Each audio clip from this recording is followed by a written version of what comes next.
वर्षों से हम सब चाहते थे कि अयोध्या में राम मंदिर बने, नहीं हो पाता था। ये राहुल बाबा भाजपा की मखौल उड़ाते थे, मंदिर वहीं बनाएंगे, तिथि नहीं बताएंगे। राहुल बाबा मंदिर बन भी गया, रामलल्ला विराजमान भी हो गए और दुनिया भर के लोग आज आनंद कर रहे हैं। काशी विश्वनाथ कॉरिडोर बनाना हो, सोमनाथ के मंदिर को फिर से सोने का बनाने की शुरुआत करनी हो, करतारपुर साहिब कॉरिडोर बनाना हो, हर ऐसे मसले जो सालों से अटके हुए थे, मोदी जी ने उसको चुटकियों में समाप्त कर कर देश की जनता का विश्वास बढ़ाया। दिल्ली के अंदर बड़े बड़े कूड़े के पहाड़ पूरी दुनिया के सामने दिल्ली वालों को नीचा देखने के लिए मजबूर करते थे। हमारी सरकार नहीं थी, फिर भी मैं ही गया था शिलान्यास करने। 2 प्लांट हमने लगा दिए थे और आज 3000 ton Narela Bawana waste to energy plant में 3000 टन कचरा हर रोज जलाने की व्यवस्था यहां पर हो गई। और ओखला प्लांट में 2000 मैट्रिक टन कचरा का उपयोग कर कर बिजली बनाने की व्यवस्था बनेगी। इससे सर्कुलर इकोनॉमी भी बढ़ेगी, ग्रीन एनर्जी भी प्राप्त होगी, क्योंकि कचरा दूर हो रहा है और दिल्ली स्वच्छ भी हो जाएगा। इस सभी दृष्टि से 2 बहुत बड़े भेंट नरेंद्र मोदी जी ने दिल्ली को दिया है। कुतुब मीनार से भी ऊंचे कचरे के पहाड़ देखते देखते देखते अब अदृश्य हो जाएंगे। मैं आज दिल्ली के सभी नागरिकों को इसके लिए बधाई देना चाहता हूं।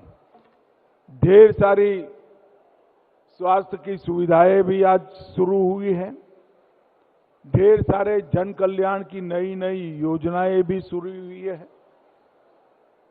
और ये सभी योजनाओं से सेवा का जो संकल्प होता है वो और दृढ़ीभूत होता है। और दिल्ली वालों, अभी अभी दीपावली आएगी, कुछ समय के बाद नवरात्रि आएगी, कुछ समय के बाद 5 दिनों के बाद तैयारी रखना। आपके उपयोग की हर चीज पर अब 28 और 18% की जगह 0 और 5% जीएसटी होने वाला है। मैं दिल्ली की माताओं बहनों को कहना चाहता हूं, घर में दादागिरी कर 22 तारीख से और ज्यादा खरीदी करना शुरू करना है। मोदी जी ने 395 आम आदमी की उपयोग की चीजों को या तो उस पर 0 टैक्स किया या तो उस पर 5% किया है। मगर मेरा आग्रह है, चीजें जरूर खरीदना,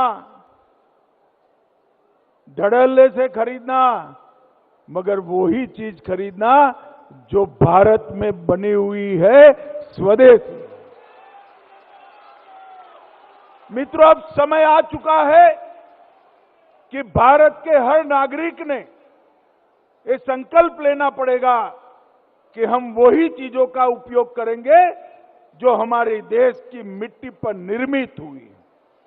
स्वदेशी चीजों का चलन बढ़ाना हम सबका स्वभाव बनना चाहिए, हम सबका संकल्प होना चाहिए।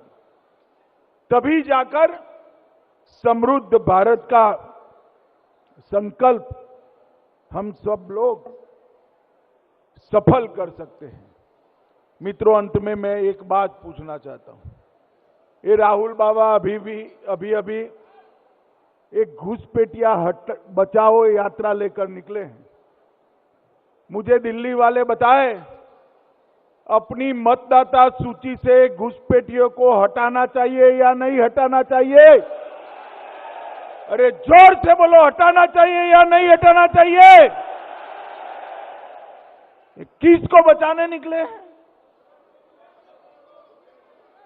ये कांग्रेस पार्टी घुसपैठिया बचाओ यात्रा लेकर निकली है।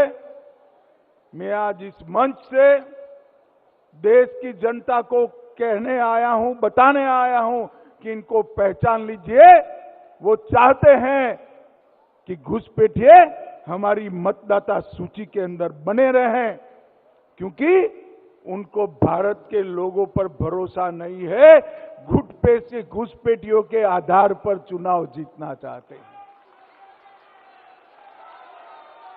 भाइयों बहनों, जो गहन पुनर्निरीक्षण हो रहा है, एसआईआर हो रहा है, भारतीय जनता पार्टी एसआईआर का समर्थन करती है और मतदाता सूची को शुद्ध कराने के अभियान का भी समर्थन करती है।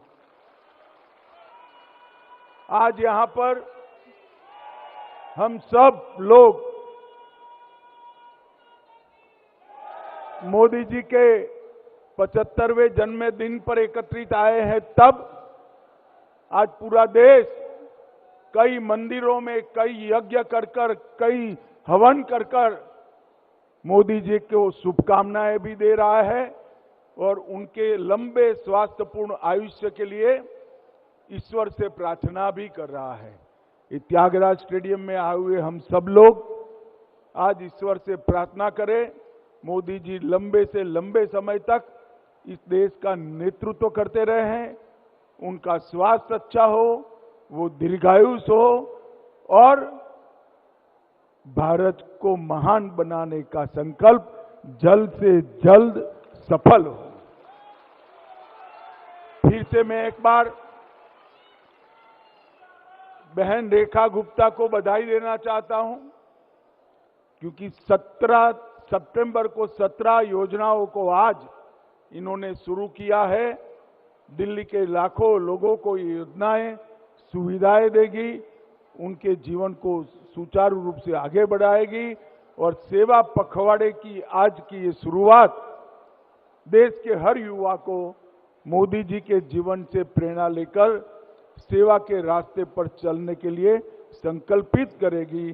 फिर से एक बार हमारे नेता नरेंद्र मोदी जी को बहुत बहुत शुभकामनाएं, बधाई।